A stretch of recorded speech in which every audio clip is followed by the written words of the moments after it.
Սիրելի հայրենակիցներ, հարգելի գործընկերներ, քննարկվում է ազգային ժողովի կառուցվածքի տեսանկյունից ամենաառանցքային նշանակություն ունեցող մշտական հանձնաժողովի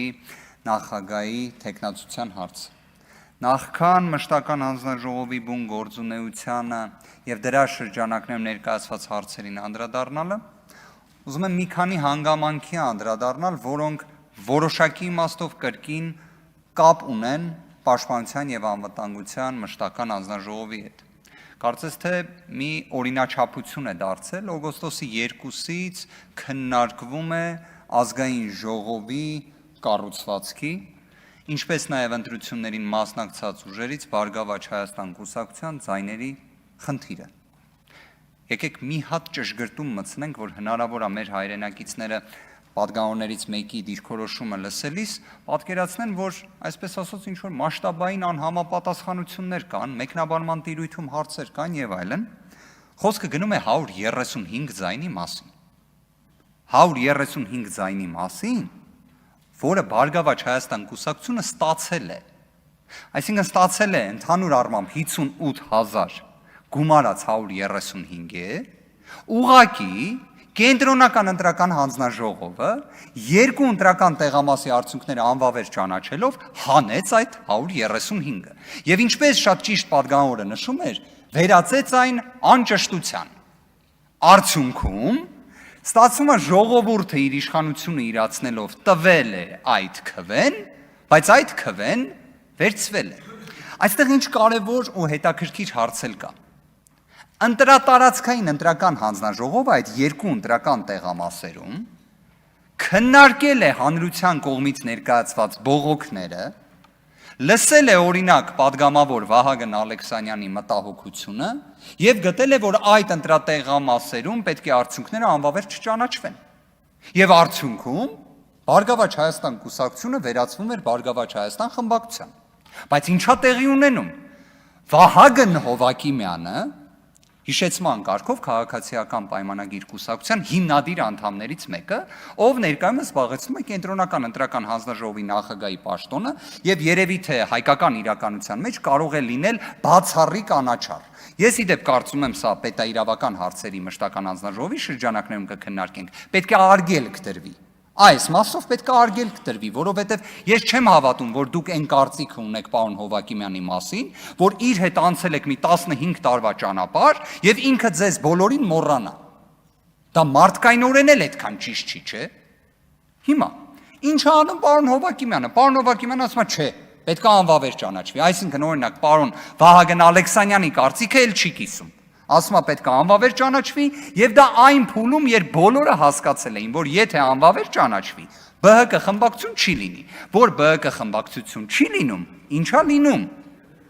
Քաղաքացիական պայմանագիր խմբակցությունը ունենում է մանդատների այնպիսի կշիռ, որը բավարար է լինում 3/5-ը ունենալու։ Հիմա այստեղ էլ եկեք, քանի որ պարոն Գաբրելյանն էր այս հարցին անդրադարձել,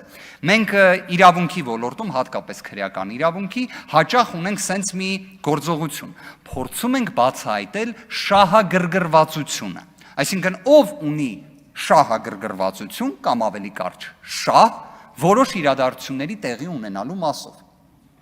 Կարծես թե դա քաղաքացիական պայմանագիր խմբակցությունն է, որովհետև 3/5-ը չունենալու դեպքում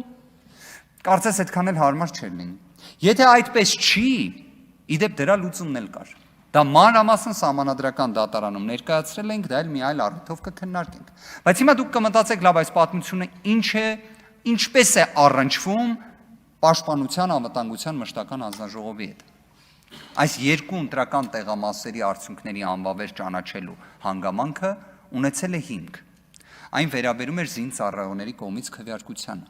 Զինծառայողների կողմից քվեարկություն, որը կազմակերպվել էր 20:00-ին հաջորդող ժամանակահատվածում։ Մի դեպքում այն տևել էր շուրջ 4 ժամ, մեկ այլ դեպքում այն տևել էր շուրջ 2 ժամ։ Արդյոք այստեղ խախտում կա, թե ոչ։ Եկեք հիմա դա դնենք մի կողմ։ Կարծում եմ դրա վերաբերյալ առնվազն հրապարակավ բազմաթիվ անգամներ անդրադարձ կատարել ենք։ Բայց ով է չակերտներում կամ առանց չակերտների մեղավորը, երբ զինծառայողները իրենց ընտրելու իրավունքը իրացնում են այդ ժամին։ պետությունը։ Արդյոք մենք չենք կարող գալ այն օբյեկտիվ հետևության, որ պետությունը փաստացի ունենում է միշտ իր գրպանում մի միջոց ընտրական տեղամասի արդյունքների անվավեր ճանաչման։ Ցանկացած պահի, այսինքն դա ունենում է որպես մի ապահովագրման մեխանիզմ։ Ուշ ժամի ներկայանան, որ երբ հետո պետք լինի, ընտրատարածքային օրինակ չճանաչի անվավեր, կհնճանաչի։ Արդյոք տենց չի ստացվում, այս օրինակը արդյոք դրա մասին չի, արդյոք այս ռիսկի մասին չի, հիմա ոնց պետք է լուծվի զինծառայողների ընտրելու իրավունքը։ Իդեպ, այնպես լուծվի, որ իրենց ընտրելու իրավունքի ամենակարևոր բաղադրիչը ազատ կամքը երաշխավորվի։ Ես անկեղծ եմ ասում, ես գտնում եմ սա ոչ թե նոր խնդիր է, սա այո, տևական ժամանակ առկա խնդիր է, բայց խնդիր է, որին պետք է լուծում տրվի, որովհետև թող ներեն ինձ մեր բոլոր զինծառայողները, բայց ընտրելու կամքի տեսանկյունից, եթե օրինակ 50 հոգով մարդիկ խմբավորված գան ընտրատեղամաս, դիտորդական առաքելություն իրականացնող հայտնի իրավապաշտպանը վստահաբար կասի, սա ընտրախախտում է, ընտրողների կամքի վրա ազդում են, տեսեք կուտակված եկել են ընտրատեղամաս, բայց զինծառայողների դեպքում ի սկզբանե է միշտ են ծարվում, լուծում պետք է մտածել, կարծում եմ միանշանակ պետք է մտածել։ Մյուս հանգամանքը, այս խնդիրը ի վերջո, մենք չենք խոսում 100 կամ 500 ձայնի մասին, առնվազն այն տվյալը, որը ԿՀ-ի կողմից հրապարակված տվյալների տեսանկյունից ենք նայում, շուրջ 17,000 քվեի մասին ենք խոսում։ Իդեպ այս մասով էլ ընտրական օրենսգիրքը վերահսկողական մեխանիզմներ չի տալիս։ Օրինակ, եթե այլ անձանց դեպքում ընտրական ռեգիստրում տվյալները հրապարակվում են, բոլորը կարող են ստուգել, արդյոք այդ անձը բնակվում է Հայաստանում, չի բնակվում, այս կատեգորիայի ընտրողների մասով կա սահմանափակում, այսպես ասած գաղտնի ցուցակների։ Սա խնդիր է ընդհանուր ընտրության հավասարության տեսանկյունից եւ այլն, կարծում եմ միանշանակ։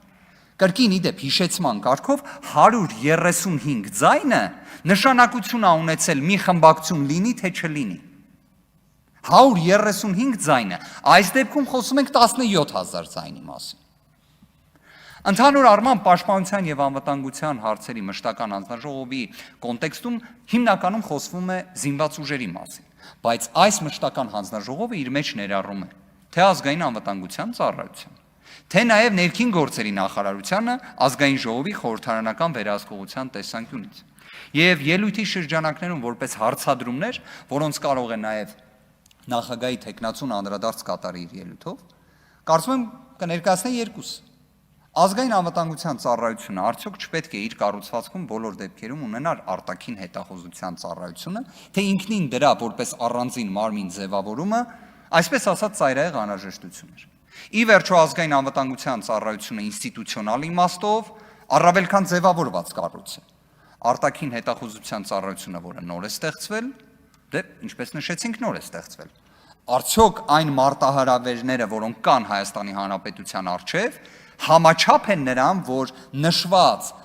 լիազորությունը վերապահվի նոր ստեղծված մի մարմնի, որի ստեղծման անհրաժեշտությունը բավարար հստակ չէր։ Երկրորդ հանգամանքը դա ազգային անվտանգության ծառայության քննչական մարմինն էր, քննչական դեպարտամենտը։ Արդյոք ճիշտ էր այն տրոհել եւ նախատեսել քննչական կոմիտեի կառուցվածքում, թե պետք է կրկին վերադառնալ այն մոդելին, որը կար։ Իդեպ ինքս սրա վերաբերյալ միանշանակ դիրքորոշում չունեմ, բայց առնվազն գիտեմ, որ դեռևս նշվածը մասնագիտական հանրույթում քննարկվում է, եւ եթե դիտարկենք քննչական կոմիտեի հանրային ընկալելիության վստահության տեսանկյունից վերջին ժամանակաշրջանում այն քննադատությունը, որը ստանում է, ընդհանուր մինչև նաեւ մարդու իրավունքների պաշտպանի կողմից, կարծում եմ սա եւս մի հանգամանք է, որը խոսում է, որ միգուցե քննչական կոմիտեն իր կառուցվածքի լիազորությունների տեսանկյունից մի ինչ-որ սխալ ուղղությամբ է գնում։ Բայց սա արդեն պետաիրավական հարցերի մշտական հանձնաժողովի շրջանակներում կքննարկվի եւ ներքին գործերի նախարարության կամ հենց ոստիկանության լիազորությունների տեսանկյունից առնվազն կարծում եմ հանձնաժողովը եւ հանձնաժողովի անդամները պետք է գնահատեն հասարակական կարգի հանրային, այսպես ասած, առողջության տեսանկյունից իրավիճակը որը կատարվում է եւ տեղի ունենում Հայաստանում, հատկապես Երևան քաղաքում։ Շնորհակալ եմ։ Շնորհակալություն։